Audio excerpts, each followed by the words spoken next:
This episode of Lash Boss Radio is brought to you by Paris Lash Academy. If you guys haven't heard of PLA, they are known for their pro-made fans. Even before pre-mades, pro-mades were a thing and done well by a lot of companies, they were doing it right. They actually have their own manufacturing facility in Vietnam, and that is just next level quality control, if you ask me. I love PLA because their team is just so incredibly generous and kind and sweet. Last year, I met them at the event that I threw with Lashcast, which was the Las Vegas Lash Social, which was during IBS. We're doing it again this year, but I met them there, and they were all smiles, all hanging out, just looked so happy to be together. And I just really liked that. I love that inside of a company. So they've got great quality products, and their customer service is like unmatched. They're probably one of the most generous companies that I have come across. So thank you so much, PLA, for sponsoring today's episode. If you guys want to shop Paris Lash Academy, you can do so at parislashacademy.com and use code LashBossRadio for 15% off of your order. Thank you again, PLA, and here is today's episode.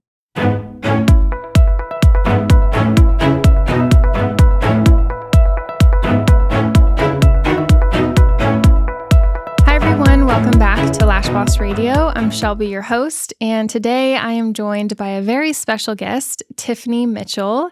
She is a salon mentor, and we're here to talk a little bit about her background, what she does for our industry, and some other exciting things that we've got going on. Welcome to the show, Tiffani. Yeah, thank you so much for having me. I'm so excited. To start off this episode, can we just hear a little bit about your background and how you got started in this industry? I was a makeup artist, like many of us start in the industry, really into that. And originally, I went to aesthetic school to learn or to be able to do makeup full time legally. And towards the end of school, I ended up learning how to do lash extensions. And initially, it was just supposed to be something extra that I offered to my brides. And it ended up actually taking over my whole career and my whole life. I started offering it. I started posting pictures, and I think it was at a time where people were still like, "Oh my gosh, what are those?" You know? So it quickly built up and snowballed. I started taking more and more lash clients, and then I quickly stopped being known as the makeup girl and I became the lash girl. And I started by just honestly taking clients out of my really teeny tiny apartment. I shared a room with or I shared an apartment with my friend, and I started just taking clients out of there, and it started getting so big so fast that I knew I had to do something to make sure that I was staying legal and everything. So about maybe 3 months after that, I got my first rental suite. I started renting from a hair salon in the city, and the rest is kind of history. I was solo for that whole entire first year. I got completely booked out very fast, was very overwhelmed, and I knew that I had to hire if I wanted to continue to go on. And so I opened up my first little studio, and it's been going on since then. We have very similar starts. And I find it funny. A lot of people start in this industry thinking it's just going to be a little side thing or a little hobby. Even I'm like, this is not a hobby. This is like a full on like life choice here. It's a career path. And I have a question about you building your clientele. You said that you built it out pretty fast. I felt the same way whenever I started too. Do you feel like there was anything specific that made that possible for you, that it didn't take too long for you to build that up? Yeah, I have to say, I think a lot of it was just my personality and the ability to connect with my clients. Um, I really feel like the experience that I gave them, it wasn't necessarily that I was, going out of my way and rubbing their feet and, leaving mints on their pillow. I wasn't really doing those things. It was just that, I'm a real person, and I feel like that kind of came through and how I was servicing them, how I was communicating with them. I did come from a big customer service background in my previous jobs and previous life before the beauty industry. Um, I listened to people, and I found those little things that I could connect with them on, and I just built actual real relationships with those clients. And I think that's what, kept them coming back. Obviously, doing lashes, giving them something that is transformational is going to keep them hooked. But how do you get them to stay with you? And at that time, I do feel like it was just by being real with them. Hmm. And would you say it wasn't in a way where you were being overly um, personal with them? Like you could still keep like a boundary of professionalism there, but you were also just. I mean, and whenever I think of this, I kind of see it as somebody who's not being either extremely this way or extremely that way. They're kind of in the middle and they can dance that line. Um, I think it could come off super cold or not personal when you're being too professional and like customer service like. When you're on a call with customer service with any company and you're like, oh my gosh, just speak to me like I'm a human, right? So are you Yeah. saying that it was kind of like you understood that balance well? Yeah, I think it's really important to really make it about them in a sense where you're listening about them, but then you're giving them, personal anecdotes or way that you can relate to what they're saying. Like, oh my gosh, one time, yeah, like one time this happened to me too. And it's like you're letting them into your life a little bit. You can definitely give them pieces of your life that they feel like, you two are girlfriends. But as far as keeping that, there's a fine line of balance. I think in the beginning it was a little bit harder because they were literally laying in my, in my apartment. So Yeah. it was like there was no line of personal, but um I think once I got into my space and that became a more professional setting, it was easier to like keep those keep those boundaries. You have to have some kind of professionalism and some kind of boundaries because if not, your clients will walk all over you or they're going to be, they're going to be canceling on you last minute. It's like you need to be understanding and great in that moment while you're connecting with them, but also still come across as like, this is my business and this is how I make money Mhm. too. Yeah. Is that something that you try to teach your team now that you're a salon owner? Yeah, and it's really cool because I think that it's very apparent like when you look around the studio and like I do have like I have 14 lash artists now, lash artists and estheticians and the ones who just have that magnetic personality, you can see it by how booked they are. And it's really cool for them to see like okay, if I what about this person does make them magnetic to clients is because they are personable. And I think being able to just directly tie things into that with their numbers and keeping track of all that stuff. And also giving advice when you do notice that maybe somebody is not, maybe they're a little bit more reserved, a little bit more shy.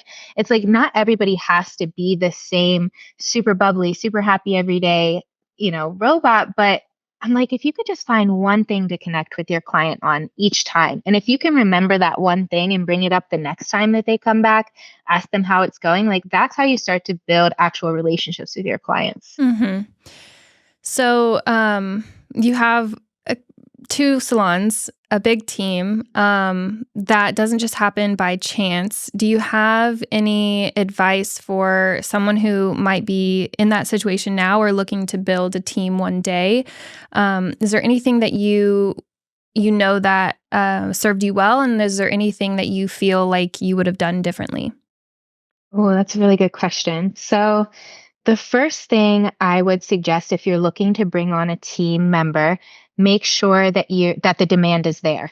So I think that sometimes as business owners, especially those of us who are moms and run our business too, like we have so many hats that we wear and it could be really enticing to want to just dump your problems onto somebody else, but you have to lead into it knowing that you actually do want to help build other people up. So you have to have that passion of wanting to lead others and wanting to help them grow their own career. But you do have to have the demand there in your business. So, what I mean by this is if you are just, you're constantly booked out, like however many hours that you have that you're offering your clients, you are just at that max capacity level. You really can't take on more. Instead of blocking it off in your Insta bio, which I can't stand that like whole no, not accepting new clients. That's when you need to think about what would it look like if I brought somebody on my team and what are the things that I look at that are most important in bringing someone on my team. So, do they align with your mission, like how you're serving your clients? Do they align with your values? Not even externally with how you want your brand to come across, but internally, like, are you going to vibe well with this person? It's much better to wait and find that right person than just, go head first and find the first person that comes along that offers to help you. So if you are going that route, I would suggest kind of, dipping your toes in first and really trying to get a good grip on like who it is that you're looking for. So I think the biggest thing that I would have done differently is in the beginning, I didn't know how to lead. Like I knew that I had the demand. I knew that I wanted to hire people on my team and I brought them on, but I didn't have any type of onboarding plan. I had no idea how I was going to help them grow. I didn't technically even know how to walk them through a training program. And I think that, looking back, I would have been a little bit more clear on exactly who I wanted to hire, not necessarily the person, but like the type of employee that I wanted to hire, what their long term, short term, and long term goals were. My very first employee, she was great. One thing I do like that I did with her is I knew that I was really, really passionate about lashes. I knew that I didn't want to do facials. I knew that I didn't want to do waxing, but that was something that she was interested in. So I like the idea that that I hired somebody that could take on the services that I no longer wanted to do to help grow my business. But what I definitely would have changed was be, being having somebody that was more in line with where I could see my business growing.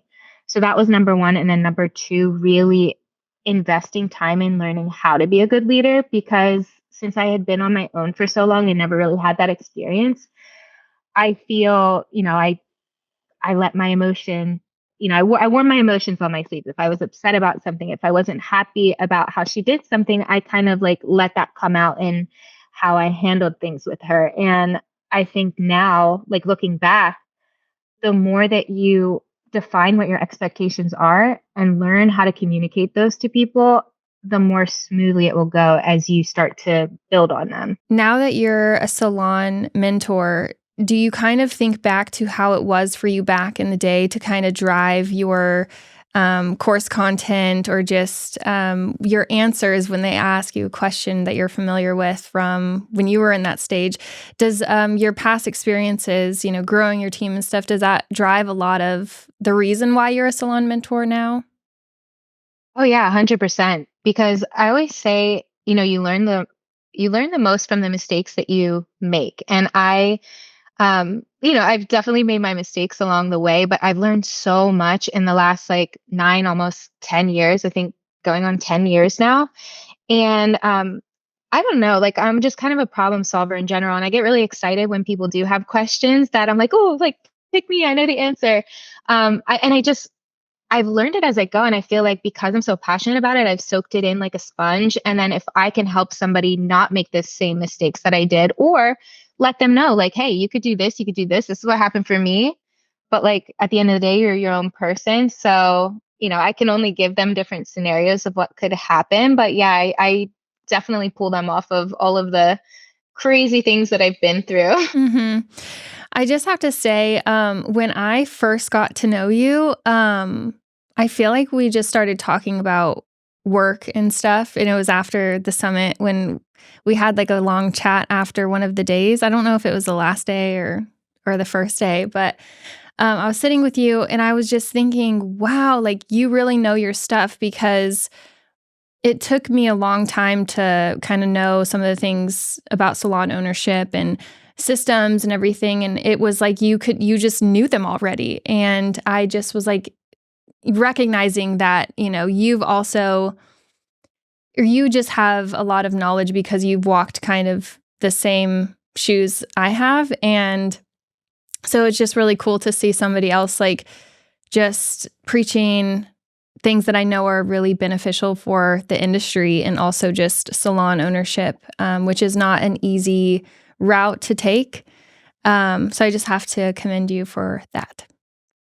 Thank you. Yeah, I know. I always think it's funny how the right people come into your life at the very right moments. And we were able to connect on that. And I feel like salon ownership is kind of a lonely walk in a way, because you have salon owners that are stressed out of their mind. And then you have salon owners who are maybe not doing things, the right way, or they're not doing right by their employees, and they're, a whole different breed. But then you meet somebody that runs a salon that like actually truly cares about their employees and doing right by them. And I think that's why we connected so much. And, I have so much respect for you and your salon as well. And just, I feel like we have really similar leadership styles. Mm-hmm. Agreed. Yeah. One thing I really like that you do is, and I pointed this out to you, that I sometimes will like read a post someone did, and like whenever you made a post, I told you how it made me feel. Like I was like, this is how it felt when I read your caption.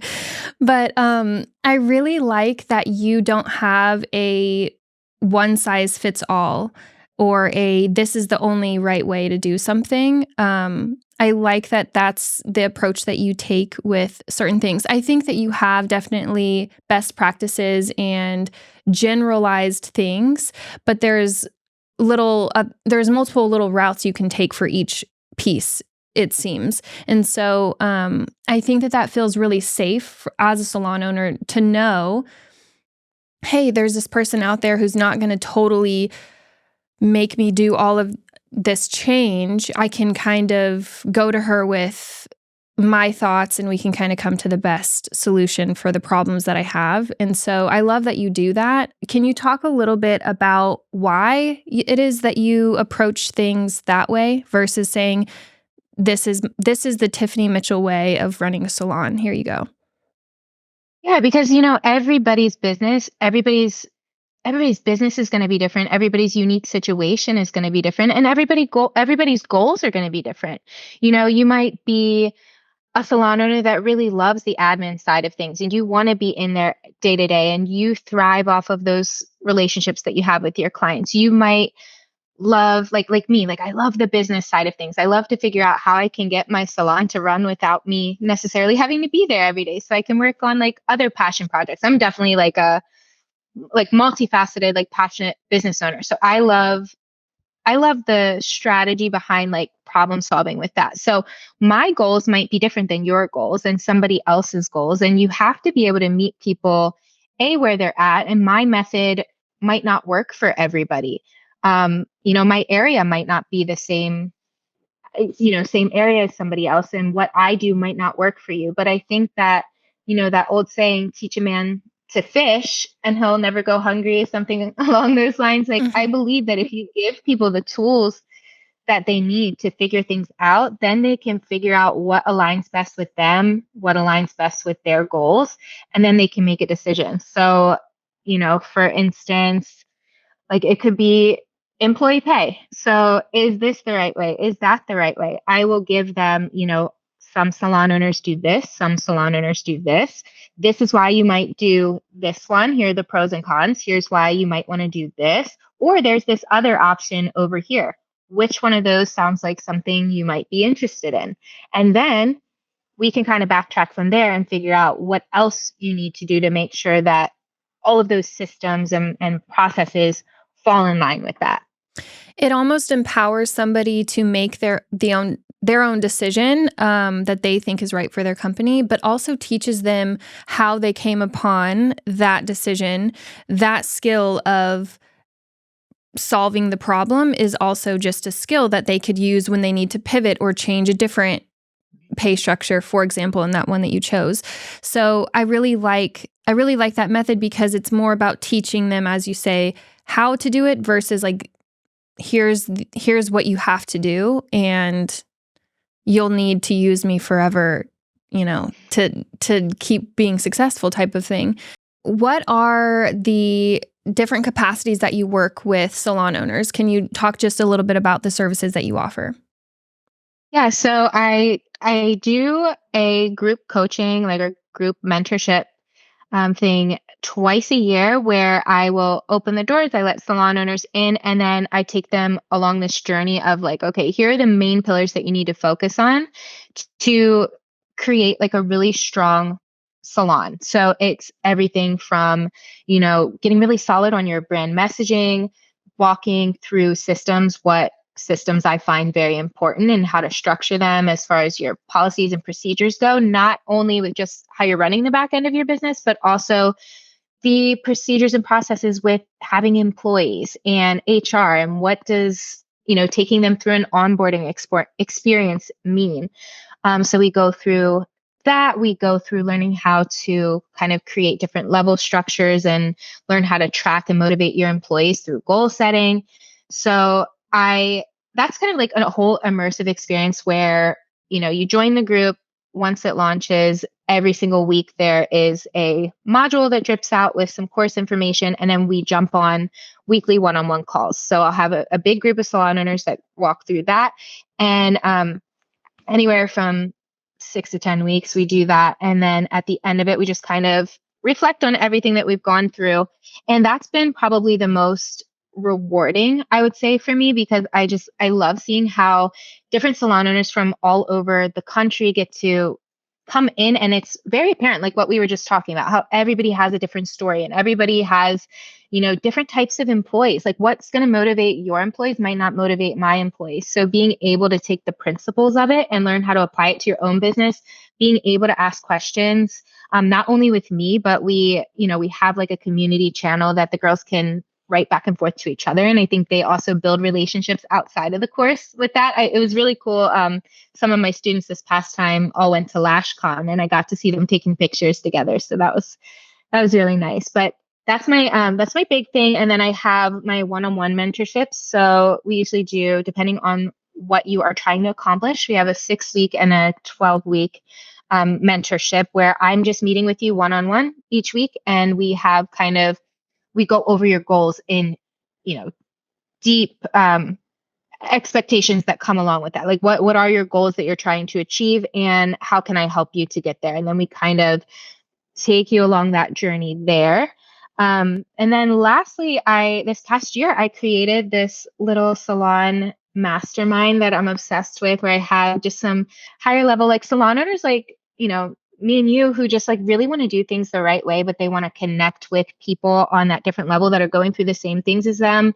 And we meet like every other week. So yeah, all about salons and helping the owners, but just trying to, my biggest goal this year is just like really creating that community and getting us together, because like we were talking about earlier, the walk with that is pretty lonely. Yeah. And I feel like, especially the ones who are trying to do it the right way. So I'm just trying to pull everybody in so we can all have that like constant camaraderie, I guess you could say. When I mentioned earlier, like what I recognized whenever I started talking to you is there's something different with salon owners who are in it for just the money. And then there's some people that are in it for something else.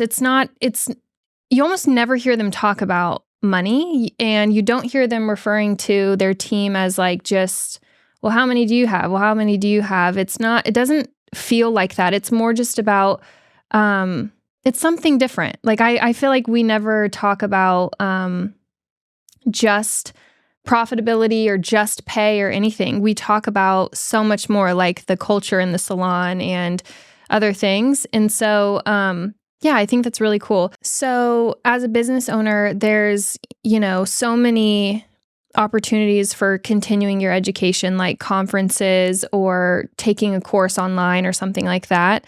But something like this, where you have to meet somebody regularly over Zoom or something, that's a different kind of learning. And it's actually something that really quickly propels you forward, because I'm sure, on those calls, it's like you see these people coming in and they say, hey, this is my goal between now and the next time I see you. And then the next time they see you, they've got it done, or maybe they need a little bit help with that. And then they just keep on going. And that's so much more beneficial, I think, than just taking like a course where you're sitting at home and watching it, taking the information in, because no one's actually there to help you work through that and get it all done. So it's very different, I think. I think we started seeing a lot of courses and course creators and stuff over the last couple of years, but not many people doing something like this to this capacity. Yeah. And I think that one of the things with me, like I've learned because I've bought so many online courses of random things. Like I know my learning style. I know because I'm so busy with all of the different things that I have going on that I'm probably not going to aside the time that I need to go through a course that's just like they're called like evergreen courses where you just go through at your own pace. Like I'm never going to kind of make that a priority. Whereas if I had that one-on-one time with somebody that I look up to that's walked the same, walked in the shoes that I want to walk in, like I know that I'm gonna value my time with that person a lot more. And like you said, I have to hold my clients accountable at times. Like obviously they're the only ones that can really do the work, but just being able to have that set like meeting where it's like, okay, here's what we're going to achieve. I have somebody to bounce my ideas off of, and their eyes are focused directly in your business. And, I even make it a point to remember, my clients' employees' names and figuring out like how to really make their salon the best it can be. And people come to me at like literally at all different stages of running a salon, whether it's, opening up a big new salon or trying to figure out how to, take their existing. I had like two clients recently. They were sisters and they own this really awesome spray tan bar in New Jersey. And they have an amazing team. Very similar to how we run our teams. Leadership style is great. They actually really care about the longevity of their team and the careers of their team. And it was really cool to be able to just take the great thing that they had already created and show them just how by implementing systems and how implementing goals for their employees, how they could tweak it just a little bit to take it to that next level, to be able to copy and paste their current model and open up a second location, which is what they're trying to do. So it's really cool to be able to take people like along that journey. It's like having a personal trainer for your business, really. Yeah, I love that. Instead of just buying like a ebook from a trainer who I'm sure the course is awesome still, but it's just different because you have somebody like regularly checking in and helping you, and also like being invested as a mentor too, So very, very cool. Can we share about the fun thing that we have planned in January? Yes, I'm so excited. Do you want me to do it or do you want to do it? You can, and then I'll add in. All right. So January 13th, we are going to be hosting the Dream Boss Social in Austin. We are going to have a really cool vision board event led by Rihanna Green. She trademarks. So we're going to be manifesting all of our 2024 dreams and goals. And then after that, we are going to be doing a panel, the three of us, right? Mm-hmm. Yep. So the three of us are going to be up there. We're going to be answering all kinds of questions, whether it be, salon stuff, business stuff, legal stuff. We are going to be there to not only, walk you through making your goals, but give you advice on how to achieve those goals. And then party time. Mm-hmm. Yeah. So it's pretty much just a Lash Social, but with dreaming and manifesting involved. And then also, just getting a Q&A with people who want to help you achieve those things this coming year. So it's Saturday, January 13th. It's in Austin, Texas. And we'll put a link in the show notes for you to check it out.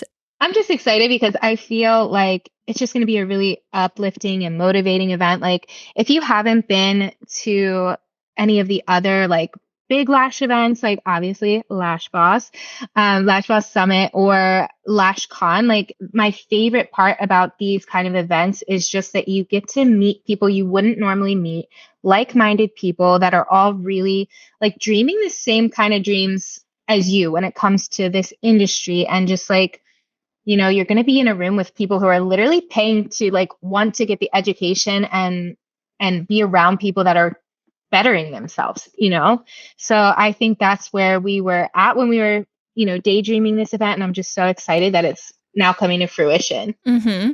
We also have where if you wanted to bring a friend with you, you can totally just come by yourself. I usually go to events by myself, and then over time I've gone to so many now that I feel like I recognize people all the time, but originally I would just go alone. But we have it to where if you do want to bring someone to come with you, you can get a discount whenever you combine the 2 tickets too. So I'll put information about that in the show notes, but we're really excited about it, and we're excited to be co-hosting it all together and doing this. So, yeah.